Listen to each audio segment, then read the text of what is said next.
Motivation. As I have progressed through my lifetime of education, I see that motivation levels are different in each individual.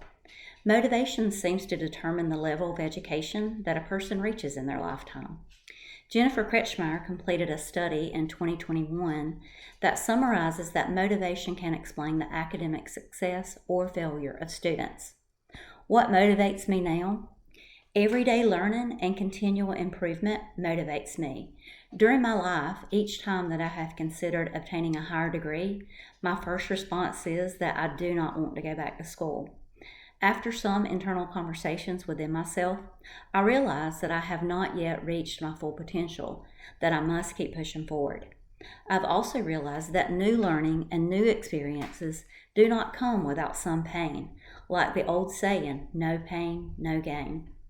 My motivation is driven from intrinsic and extrinsic motivation. Intrinsic motivation, being internally, naturally comes from within me. I've always had a deep desire to understand the why. Even as I have gotten older, I still hear that inner child in me asking why. Internally, I have always had the motivation to continually improve my skills and knowledge base. During my younger years, I always told myself that a doctoral degree was not something I had a desire to attempt.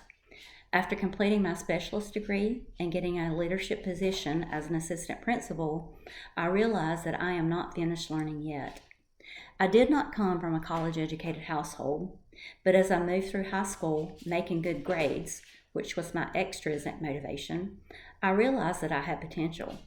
When I finished high school as an honor graduate, those extrinsic motivator rewards instilled a learning desire in me that became my intrinsic motivator. To continue long-term motivation, I believe that intrinsic motivation is the strongest motivator. Once you develop an internal motivation and a lifelong desire to learn, engaging in sometimes painful new learning is desired.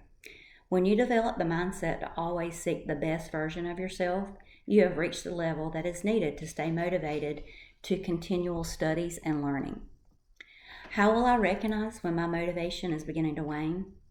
In order to keep my motivation from waning, I will have to find a good balance between keeping my personal life flowing and making time to study and complete assignments.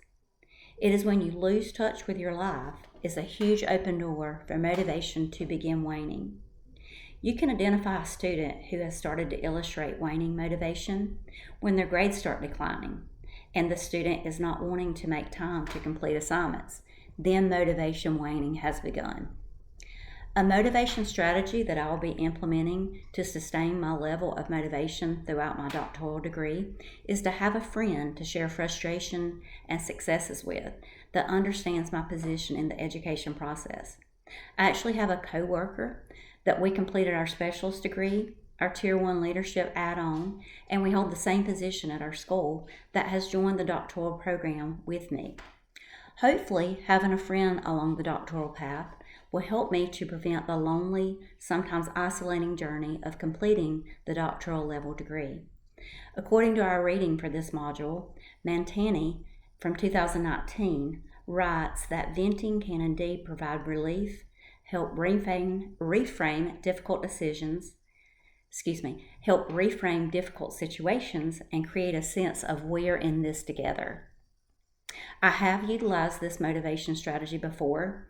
During my master's and specialist degree, I had a friend/coworker to move through the journey with me. I'm looking forward to maintaining this motivation.